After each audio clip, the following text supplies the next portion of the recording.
Morning. Thank you. Nice to meet you all. My name's Derry, and actually the clicker, that would be a good start. Fantastic.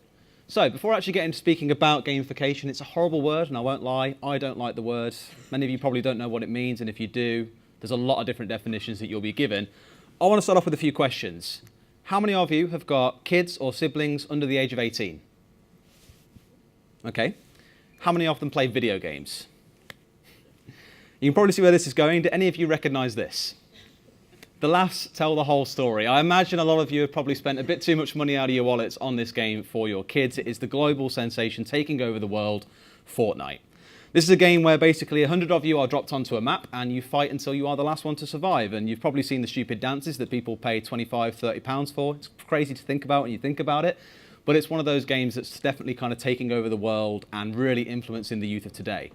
My talk today is going to talk a lot about gamification, but before I jump into that as well, a bit more about me. I used to be a developer on the game that was the thing before Fortnite came along and brutally slaughtered it. Angry Birds. It was the first game in the world to hit 500 million downloads on the App Store. Fantastic experience working on that in the tutorial section, notifications, sound design, things like that. I still haven't really departed from the games industry, although I'm doing this startup now. I'm also a professional video games commentator. That was me 2 weeks ago in Paris commentating on the Overwatch World Cup. Great experience. There's a horrible tinge of green around my head in some places where the green screen is a bit too much, but there you go. So I'm here to speak to you about gamification. And as said, I don't particularly like the word. I think it was a buzzword that kind of started circulating 15, 20 years ago. People got hyped for it for a few years. The hype died down, and now it's a word that people just bring out whenever they see a leaderboard, basically. It can be a lot more than that. We try not to use the word. We describe something as game-inspired instead, because people normally, when I say we do gamification, their response is, oh, so do you help my guys to play games at work? That's not what it's all about. But before I get into gamification and ways that it can impact the job board market, I want to speak to you about why gamification works, about the psychology of human motivation. Now, I'm a game developer. I'm not a leading psychologist, so this was developed by two men very much so smarter than me, two researchers, and this is something I want to speak to you about now to give you an idea of things you should be speaking about when you're thinking about trying to engage millennials or Generation Z. The first of these, and by all means, take pictures if you want. I'm happy to send the slides around afterwards as well. Just come and talk to me. The first of these 5 areas is autonomy. It's the urge to direct your own lives, to ultimately be in control. And there's a really good example here from the games industry, a company called Valve. When you're employed there, it is a completely flat hierarchy. You have no KPIs, truly a horrifying thought for some people. You are basically free to work on any project you want to. The only requirement is that you're working on a project and you're showing that you're adding value to the business. Fantastic example of it working was a guy called Gaben, formed a platform called Steam. If you're a gamer, you'll have heard of it before. It's the largest game marketplace in the world. That started off with one man and an idea who then got others to join him on the project, build out this store, and it's now Valve's leading product. And that's a perfect example of giving someone that autonomy, giving them the, I suppose the owner to be motivated by that as well, saying you can choose what you want to do here. And at the top, there's a small snippet there from a job description that talks about autonomy and being able to act independently. It's a very appealing factor to some people. The second one is mastery, and this is the desire to get better at something that matters. This could be anything. It could be on cold calls how you sound. It could be playing the piano. It could be doing art. You name it. Again, it's about seeing progress, or I suppose getting better at a skill that matters to you, or something that might not be a skill, something that does matter to you indeed. You've probably heard of fixed mindset and growth mindset before. If you're a fixed mindset, you believe that intelligence is fixed. Your ability doesn't really change. Growth mindset, I imagine most of us in the room would say we describe ourselves as having a growth mindset. That's why we're all here, is to learn and improve at the end of the day. It's all about believing that you can get better. If you don't have that, then mastery probably isn't a big motivator for you. The third one is a new one. There used to be a model of this 5 kind of key human motivators that only had 3 columns in. Purpose and social are the 2 new ones, and this is the first of those 2. Purpose is a very millennial thing. It's about feeling that you have a greater sense of purpose or belonging. A lot of it, I think, comes down to the advent of the internet and technology. When I was a kid, I was throwing berries at people and driving little cars around the green outside my house. And then as I've kind of grown up, it's been all about technology and phones. And these days, Generation Z, the kids who are 20 and under, have probably grown up with a mobile phone in their hands. Probably from the age of 3, they're using technology already. All they've known is technology. And often by the side effects of being involved in the internet and seeing how the world changes online, you feel a greater sense of belonging, and that's why purpose is now such a key motivator for a number of people. Not that it isn't if you're not a millennial or not Gen Z, it just seems to be a very big thing for people of that generation. Great examples of that are things like Wikipedia, people who add in knowledge on there, for example. It's about contributing to the greater good or the world as a whole. Fourth one is progress. This is very, very much so a huge impact in things like sales. This is about saying to someone, okay, your target for the year is 200 grand, you've got to close. Good luck, we'll see you in 12 months and see how you've done. It shouldn't really work like that. The way it should work is that you should give someone meaningful goals to work towards. And I've got a great example of this. I'm assuming everyone here is on LinkedIn, right? Do you remember, lots of nodding heads. Do you remember when you signed up and you had that little bar in the top corner saying how much of your profile you completed? And when you got to the top, it was All-Star. That's a great example. You're showing just how far you've got through. Literally 2 weeks ago, we signed up for G2 Crowd, which is a B2B software review platform. And on the dashboard, the key part of the whole thing, it isn't options, it isn't your settings, it's a huge dial telling you how far you are to completion. I got to 67%, and the next few things were really big tasks I knew I couldn't be bothered to do, but I was so annoyed it was stuck at 67%, I got myself to 92%. That final 8% I'm still working on, but it's got to get there. It's all about making wins frequent, possible, and visible. If these things aren't visible, if you can't see those stepping stones to success, it's too far out of reach. People aren't motivated to do it because they know the amount of effort to get there is too far away. The final one, and no doubt at the moment the biggest one as well, is social. Now, I've got here, it's all about Facebook. LinkedIn is a great example of this. Think back to your favorite LinkedIn influencer or personality. Why do you think a lot of them will post on LinkedIn? Yeah, it's about generating leads. For a lot of them, or those that are aspiring to get to that level, it's about that constant do action, receive feedback, do it again to get that same dopamine hit. Dopamine being the drug in your head that gives you that feeling of like, it's good, I want more of that. That's what it's all about, the recognition piece. Social media is a great example for, again, Generation Z. You look on Instagram these days, anyone under the age of probably 20 is posting about 5 selfies a day. They're commenting on other people's. They're trying to build this mysterious brand by putting edgy comments on their photos as well. All that kind of good stuff. It's all about recognition and validation. It's all about people appreciating you, about getting feedback from peers. You see it a lot in the world today, and it's not going to go away anytime soon. So they're kind of the 5 key areas of motivation you need to think about when you're designing any kind of system or implementing any new kind of activity.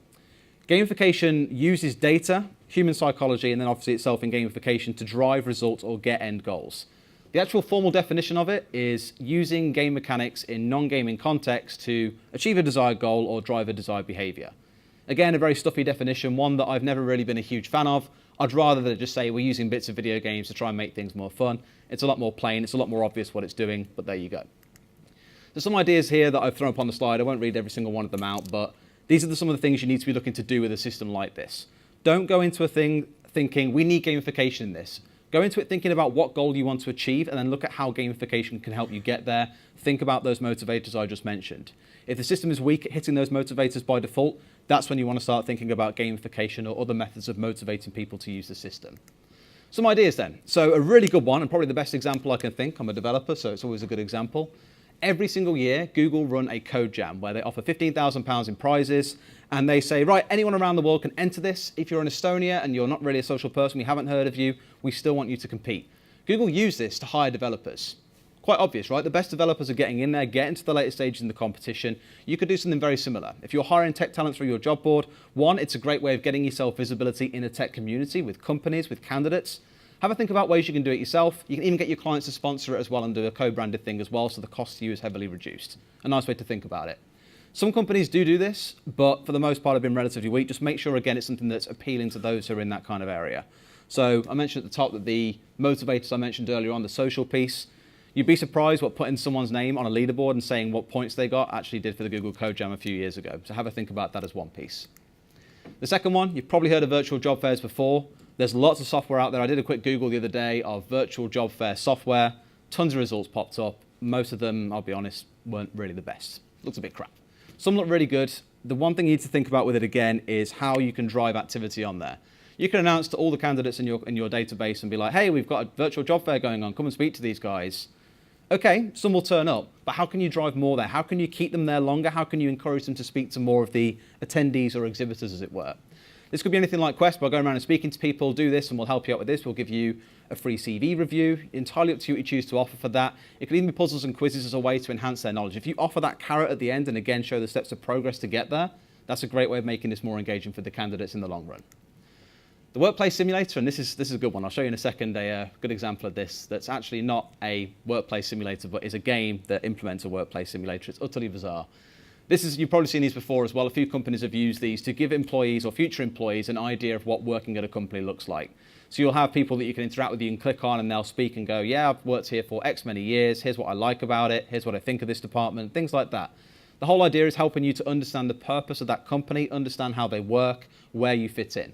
And again, the social piece around that can be pretty good as well. Maybe you could put down a counter showing how many of you have been through the virtual process of the workplace simulator today. You can see who spent the most time there, who's progressed to an interview as well, and what they've said after using the workplace simulator.